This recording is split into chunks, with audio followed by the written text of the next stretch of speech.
Hello guys, channel knowledge for you में आपका स्वागत है। इस वीडियो में हम कक्षा 12वीं की भूगोल का पार्ट 2 भारत, लोग और अर्थव्यवस्था के अध्याय 12 भौगोलिक परिप्रेक्ष्य में चयनित कुछ मुद्दे एवं समस्याएं के उन प्रश्नों को हल करेंगे जो प्रश्न बैंक 2022 और 2023 में दिए गए हैं। तो चलिए देखते हैं। प्रश्न नंबर 1 है अति लघुत्तरीय प्रश्न, जिसकी शब्द सीमा बोली गई है कि 20 से 30 शब्दों में होनी चाहिए। प्रदूषित जल से होने वाली किन्हीं दो बीमारियों के बारे में लिखिए। तो यहाँ प्रश्न पूछा गया है कि प्रदूषित जल से होने वाली किन्हीं दो बीमारियों के बारे में बताना है। तो प्रदूषित जल से होने वाली किन्हीं दो बीमारियों की जगह हमने यहाँ पर कुछ ज़्यादा बीमारियों को लिया है। इनमें से आपको जो याद हो जाए, जो आपको समझ में आए, उसे आप लिख सकते हैं। ठीक, तो जिसमें डायरिया, हैजा, टाइफाइड, पीलिया और आंतों की कृमि, ये प्रदूषित जल से होने वाली बीमारियां हैं।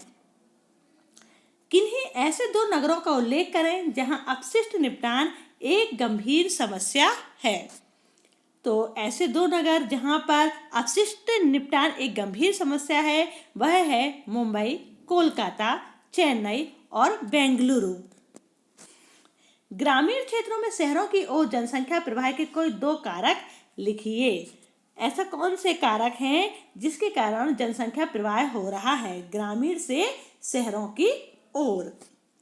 तो बेरोजगारी, निर्धनता, कम और अनिश्चित वेतन, चिकित्सा और आमोद प्रमोद के साधनों की कमी, उच्च शिक्षा की कमी, छोटे छोटे खेतों में कम कृषि उत्पादन के कारण ग्रामीण क्षेत्रों से शहरों की ओर जनसंख्या का प्रवाह हो रहा है।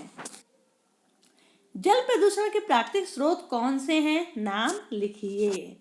तो जल प्रदूषण प्राकृतिक स्रोतों जैसे कि अपरदन, भूसंकलन और पेड़ पौधों तथा मृत पशुओं के सड़ने, गलने आदि से प्राप्त प्रदूषण से भी होता है।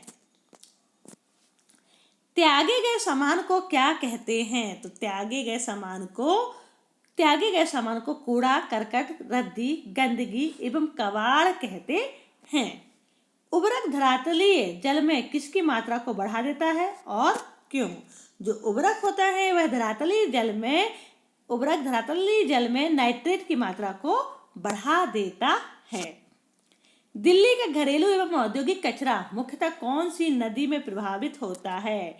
तो दिल्ली का घरेलू एवं औद्योगिक कचरा यमुना नदी में प्रवाहित होता है। विषाक्त रासायनिक तत्व जलाशयों, नदियों तथा अन्य जल भंडारों में पहुंच जाते हैं। इससे सबसे ज्यादा कौन प्रभावित हो रहा है?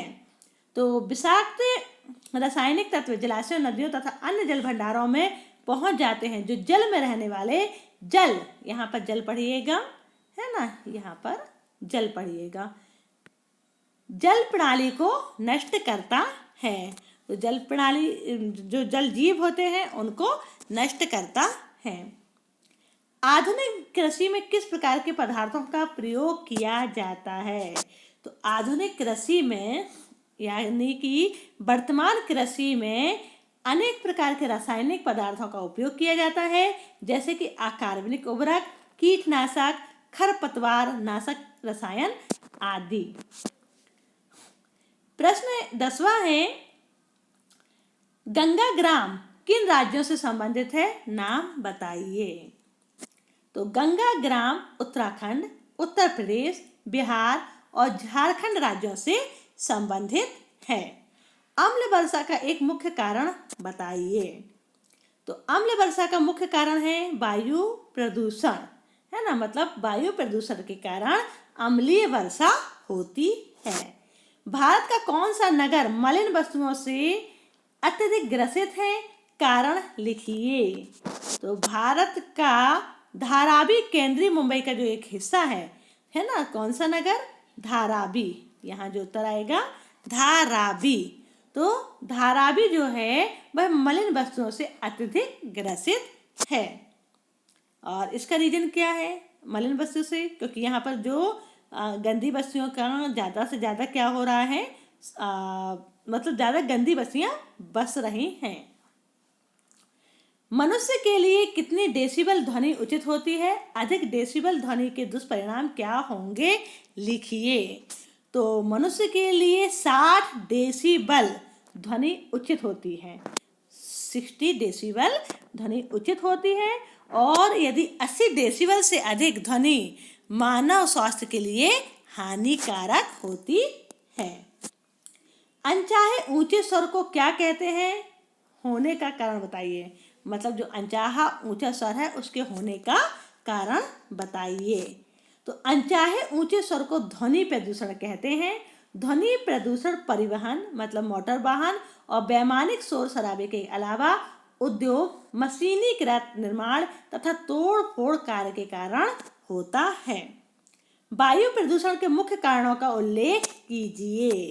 तो वायु प्रदूषण के कारण देख लीजिए, वाहनों से निकलने वाला धुआं, दूसरा है औद्योगिक इकाइयों से निकलने वाला धुआं तथा रसायन, तीसरा कारण है आणविक संयंत्रों से निकलने वाली गैसें तथा धूलकण, और चौथा है ज्वालामुखी से निकलने वाला व्यापक मात्रा में गैसें यानी धूल कण, धुआं आदि वायु प्रदूषण के मुख्य कारण हैं।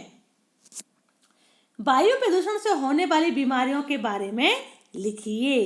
तो वायु प्रदूषण के कारण श्वसन तंत्रीय, तंत्रिका तंत्रीय तथा रक्त संचार तंत्र संबंधी बीमारियां होती हैं। ग्राम गंगा से क्या आशा है? 2 कारण लिखिए। तो गंगा नदी जो भारत की घनी आबादी वाले क्षेत्रों में से होकर बहती है को प्रदूषण सभी के लिए, मतलब गंगा प्रदूषण है सभी के लिए चिंता का विषय है। और गंगा नदी की स्थिति में सुधार के लिए राष्ट्रीय स्तर पर गंगा सफाई राष्ट्रीय अभियान शुरू किया गया था। वर्तमान ग्राम गंगा, जिसे नमामि गंगे भी कहते हैं, कार्यक्रम इसी से संबंधित है। तो ग्राम गंगा से मतलब क्या हो गया? जो हमारी गंगा नदी है, जो इतनी पवित्र नदी मानी जाती है, पर वो कैसी नदी हो गई है? इस समय पूरी तरह से प्रदूषित हो गई है। उसकी सफाई के लिए, उसके सुधार के लिए जो कार्यक्रम चलाया जा रहा है उसे ग्राम गंगा या नमामि गंगे के नाम से जानते हैं। तो इसमें पूछा है कि 2 कारण कौन से हैं?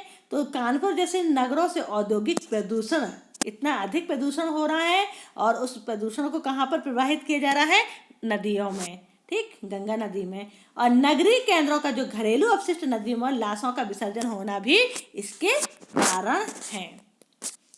जल की गुणवत्ता का निम्नीकरण क्यों हुआ है? 2 कारण लिखिए। तो बढ़ती हुई जनसंख्या और औद्योगिक विस्तारण के कारण जल के अविवेकपूर्ण उपयोग से जल की गुणवत्ता का बहुत अधिक निम्नीकरण हुआ है। तो 2 कारण कौन सा हो गया? पहला कारण हो गया बढ़ती हुई जनसंख्या। पहला कारण कौन सा हो गया? बढ़ती हुई जनसंख्या। और दूसरा हो गया औद्योगिक विस्तारण, मतलब औद्योगिकीकरण। ठीक, तो ये 2 कारण हैं जिनके कारण जल की गुणवत्ता का निम्नीकरण हुआ है। नगरीय अपशिष्टों का किन 2 स्रोतों से निपटान किया जाता है? तो नगरीय अपशिष्ट जो होते हैं उन्हें निपटाने के लिए या निपटान करने के लिए 2 स्रोत होते हैं। पहला होता है घरेलू प्रतिष्ठानों से और दूसरा होता है व्यावसायिक प्रतिष्ठानों से इसका निपटान किया जा सकता है। ठोस अपशिष्ट की वजह से कौन सी बीमारियां जन्म लेती हैं? ठोस अपशिष्ट की वजह से टाइफाइड, गलघोटू, दस्त, हैजा तथा पीलिया बीमारियां जन्म लेती हैं। जल प्रदूषक से क्या तात्पर्य है? तो मानव द्वारा उत्पन्न उत्पादों से निकलने वाले द्रव्य एवं अपशिष्ट पदार्थ जो जल में मिल जाते हैं जल प्रदूषक कहलाते हैं। जल प्रदूषक के 2 कारण लिखिए। तो जल प्रदूषण के कारण यहाँ देख लेते हैं हम। पहला है सफाई तथा सीवरों का उचित प्रबंधन न होना और दूसरा है अनेक औद्योगिक इकाइयों द्वारा कचरे तथा गंदे पानी का नदियों नहरों में विसर्जन किया जाना। ये 2 कारण जल प्रदूषक के हैं। जल प्रदूषण को रोकने के उपाय लिखिए। तो जल प्रदूषण रोकने के उपाय देख लेते हैं हम यहाँ पर। नंबर 1 है प्रदूषित जल को नदी, तालाबों में छोड़ने के पूर्व रासायनिक विधि द्वारा उपचारित करना चाहिए। और दूसरा है कि कारखानों से निकले हुए अपशिष्ट पदार्थों को नदी, झील एवं तालाबों में नहीं डालना चाहिए। इससे क्या होगा? अगर ये कार्य नहीं करेंगे तो जल प्रदूषण नहीं होगा। वायु प्रदूषण को किस प्रकार कम किया जा सकता है? 2 उपाय लिखिए। तो वायु प्रदूषण रोकने के उपाय देख लेते हैं। कारखानों की चिमनियों में फिल्टरों का उपयोग करना चाहिए व चिमनियों की ऊंचाई अधिक होना चाहिए। अधिक से अधिक वृक्षारोपण करना चाहिए। ये क्या हो गया? वायु प्रदूषण को कम करने के उपाय। ध्वनि प्रदूषक कौन कौन से हैं? 2 कारकों का उल्लेख कीजिए। तो विश्व में सबसे ज्यादा शोर के स्रोत परिवहन प्रणालियों, मोटर वाहन और वैमानिक शोर शराबा है। उद्योग, मशीनीकृत निर्माण तथा तोड़ फोड़ कार्य इत्यादि है। इनमें सायरन, लाउड स्पीकर तथा सामुदायिक गतिविधि, विभिन्न सामाजिक व धार्मिक उत्सव से भी शोर उत्पन्न होता है। नेक्स्ट है ध्वनि प्रदूषण की रोकथाम के 2 उपाय लिखिए। तो ध्वनि प्रदूषण की रोकथाम के 2 उपाय निम्न प्रकार से हैं। सरकार और जनता के संयुक्त प्रयास से ध्वनि तथा शोर की तीव्रता को कम किया जा सकता है। और दूसरा है प्रेशर हार्न बंद किए जाएं, इंजन व मशीनों की मरम्मत लगातार हो और नगरों में बेहतर ट्रैफिक संचालन हो। प्रश्न नंबर 27वां और 31वां का उत्तर एक ही रहेगा। भू प्रदूषकों के स्रोतों के नाम बताइए और भू प्रदूषण को रोकने के 2 उपाय लिखिए।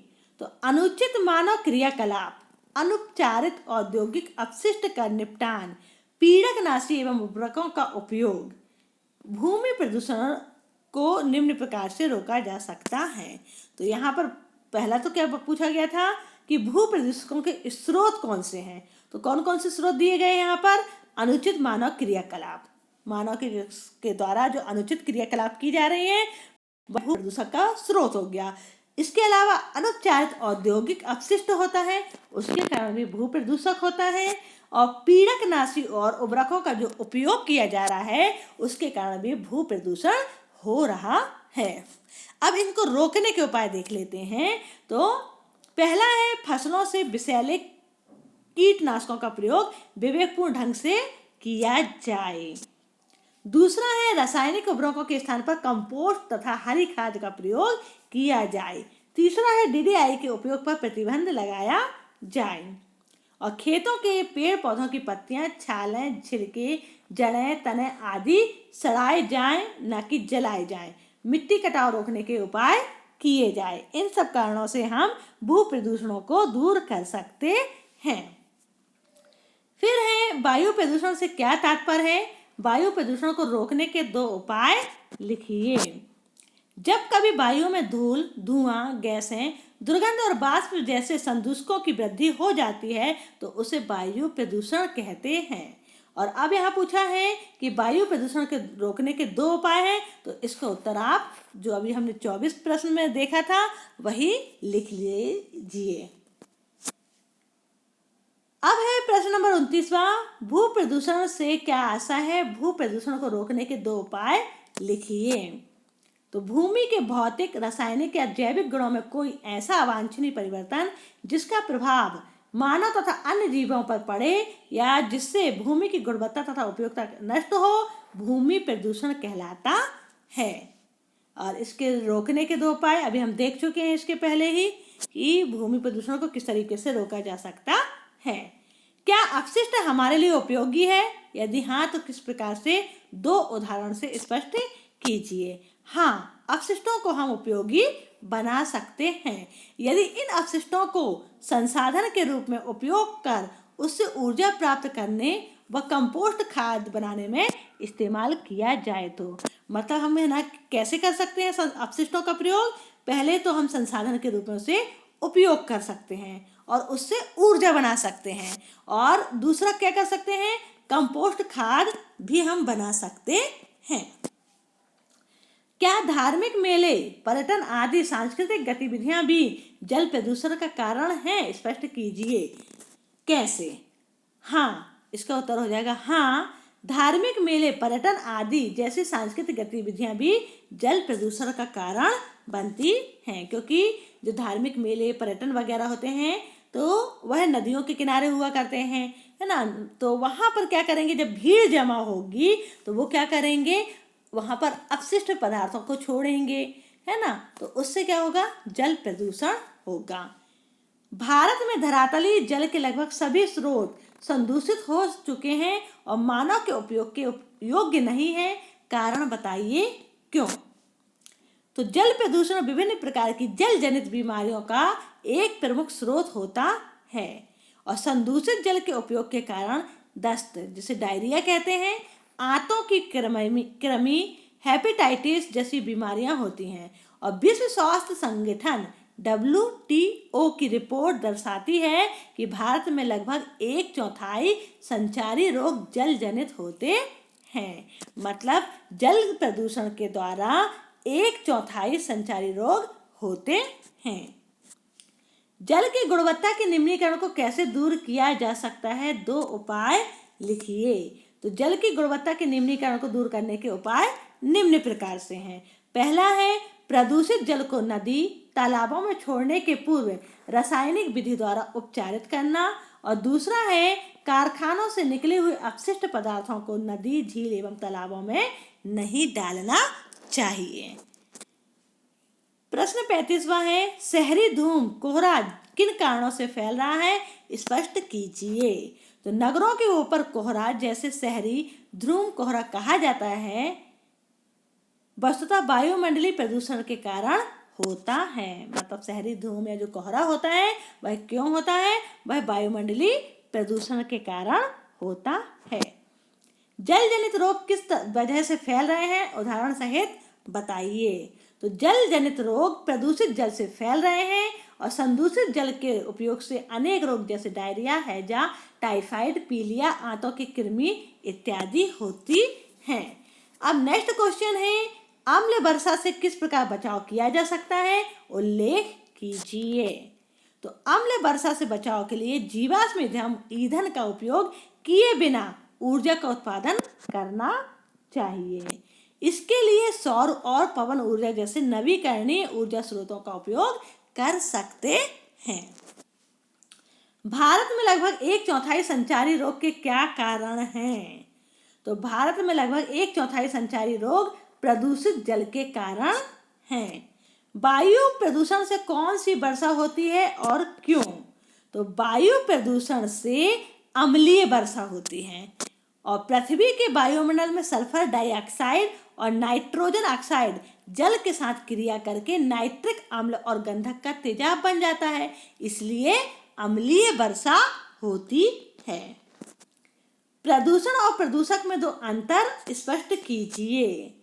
तो पहला है विभिन्न प्रकार के उत्पादों से निकलने वाले द्रव्य एवं अपशिष्ट पदार्थ प्रदूषक कहलाते हैं और प्रदूषक जो प्राकृतिक घटकों जैसे जल, वायु व भूमि में घुल मिलकर उनकी गुणवत्ता को प्रभावित करते हैं।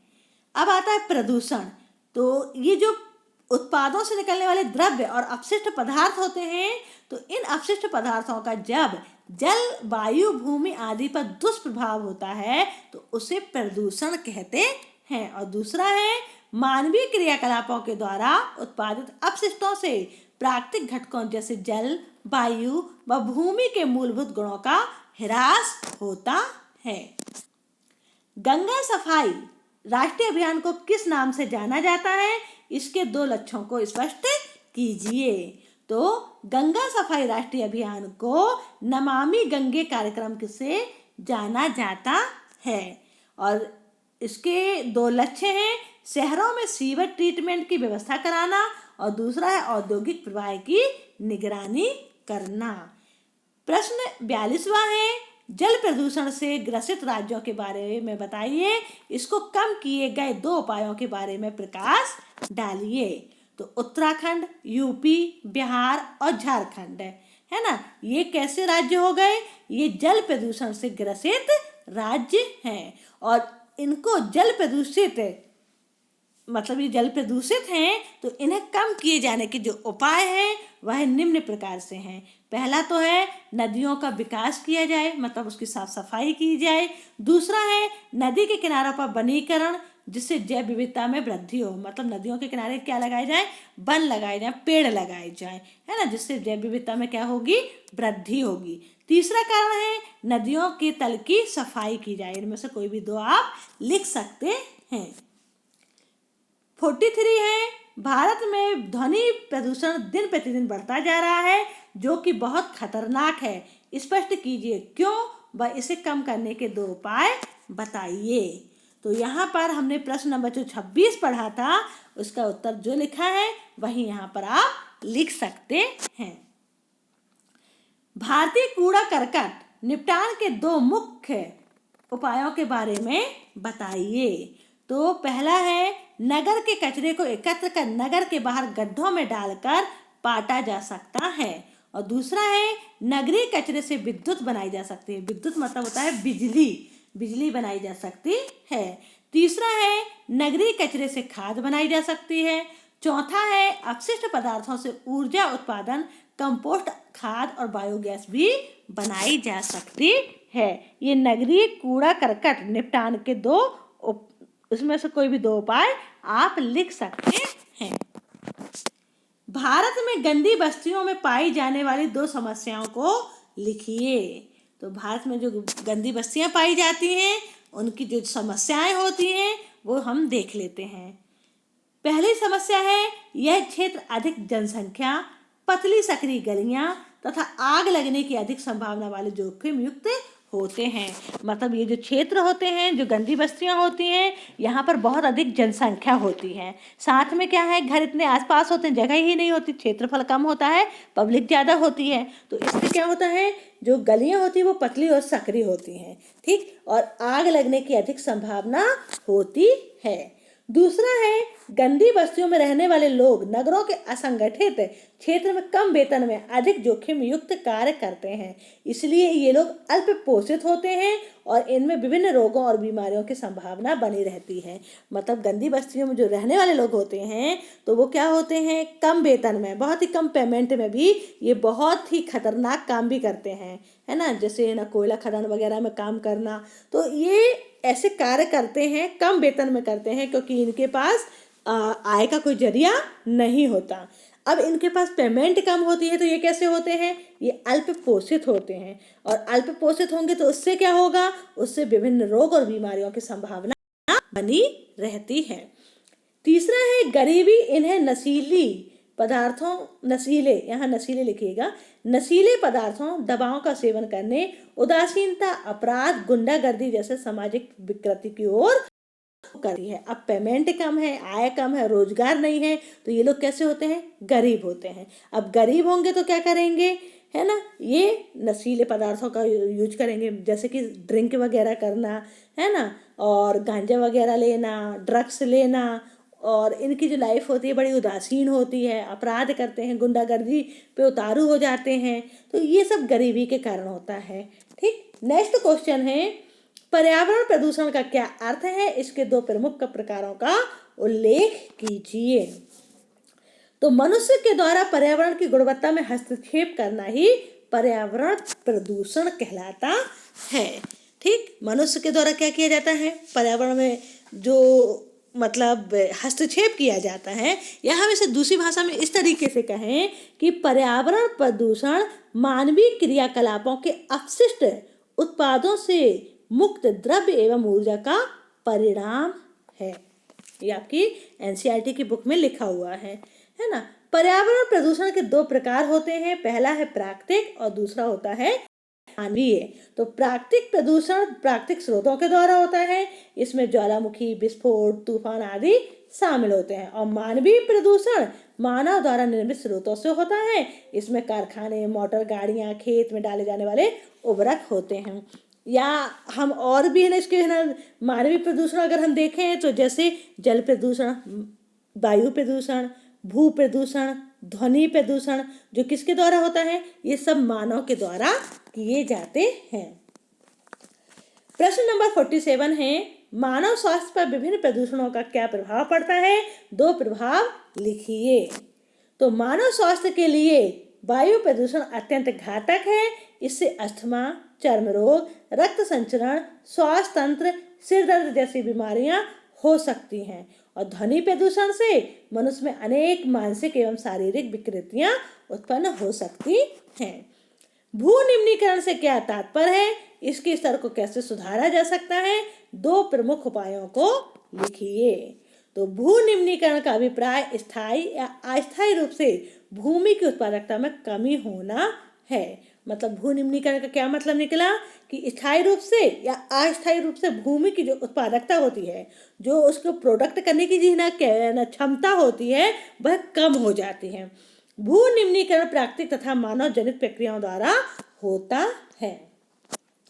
भू निम्नीकरण को कम करने के उपाय यहाँ देख लेते हैं। पहला उपाय है कृषि भूमि का आवास के लिए उपयोग ना हो। मतलब जो कृषि की भूमि होती है, जो खेती वाली भूमि होती है, वहाँ पर खेती ही की जानी चाहिए, वहाँ पर आवास नहीं बनाए जाने चाहिए। बंजर और कृषि अयोग्य भूमि को खेती योग्य बनाया जाए। निम्नीकृत कृषि भूमि का उपयोग कृषि के लिए किया जाए और मानव निर्मित निम्नीकृत कृषि भूमि का उद्योग के लिए उपयोग किया जाए। ये 4 प्रकार दिए हैं। 2 पूछे जाए तो आप 2 लिख सकते हैं, आपसे 3 पूछा जाए तो आप 3 लिख सकते हैं। प्रश्न नंबर 50 है, गंदी बस्तियों का क्या अर्थ है, इसके प्रसार को कैसे रोका जा सकता है, 2 प्रमुख उपायों को लिखिए। तो गंदी बस्ती से तात्पर्य ऐसी बस्ती से है जिसमें सकरी गली निम्न स्तर के मकान होते हैं। ग्रामीण क्षेत्रों में रोजगार के अवसर बढ़ाए जाएं जिससे नगरों की ओर प्रवास न हो। दूसरा है ग्रामीण क्षेत्रों में शिक्षा, स्वास्थ्य, संचार, परिवहन का भी विकास किया जाए। गांव में सुरक्षा व्यवस्था बढ़ाई जाए जिससे लोग नगरों में आने की योजना न बनाएं। है ना, ये बनाए जो लिखा है यहाँ पर लिख लीजिए, योजना न बनाएं। नगरों के आसपास की झुग्गी झोपड़ियों में सभी सुविधाओं का विस्तार किया जाए। और 5वां है कानून व्यवस्था को कठोरता व ईमानदारी से लागू किया जाए। तो ये क्या चीज़ थे, ये उपाय थे। किस चीज़ के उपाय थे, जो गंदी बस्तियां हैं उनका जो प्रसार हो रहा है उनको रोकने के उपाय दिए गए हैं। प्रश्न नंबर 51 है, प्रतिकर्ष व अपकर्ष का अर्थ बताते हुए 2 कारणों को स्पष्ट लिखिए। तो प्रवास के प्रतिकर्ष कारक और अपकर्ष कारक। तो प्रतिकर्ष कारक किसे कहते हैं, नगरों में आजीविका एवं आधुनिक सुविधाओं की बड़ी संभावना होती है। आजीविका मतलब रोजगार, है ना। तो जो नगर होते हैं, शहर होते हैं, वहाँ पर रोजगार की संभावना अधिक होती है, साथ में सुविधाएं भी होती हैं। तो नगर के आसपास के जो गांव के लोग होते हैं वह उससे क्या होते हैं, आकर्षित होते हैं और इसे प्रतिकर्ष कारक कहा जाता है। मतलब कि नगरों में जो सुविधाएं मिल रही हैं तो लोग गांव छोड़ करके कहाँ शिफ्ट हो रहे हैं, नगर में शिफ्ट हो रहे हैं, तो उसे क्या कहा जाएगा, प्रतिकर्ष कारक। अपकर्ष कारक किसे कहते हैं, तो ग्रामीण इलाकों में गरीबी, भूखमरी तथा शिक्षा, स्वास्थ्य एवं मनोरंजन के साधनों का अभाव होता है, जिस कारण से लोग गांव को छोड़कर नगरों में चले जाते हैं। इसे अपकर्ष कारक कहते हैं। ठीक, मतलब प्रतिकर्ष कारक में क्या कहा गया था, वहां पर रोजगार है, आधुनिक सुविधाएं हैं, तो जिसके कारण लोग आकर्षित हो रहे हैं और उस आकर्षित होने के कारण वहां पर जा रहे हैं। और अपकर्ष कारक कौन सा कहलाएगा, वहां पर क्या है, गांव में गरीबी है, भूखमरी है, शिक्षा नहीं है, स्वास्थ्य की सुविधा नहीं है, मनोरंजन के साधन नहीं है, तो इन सब की कमी के कारण लोग गांव छोड़कर शहर चले जाते हैं, तो उसे अपकर्ष कारक कहा जाता है।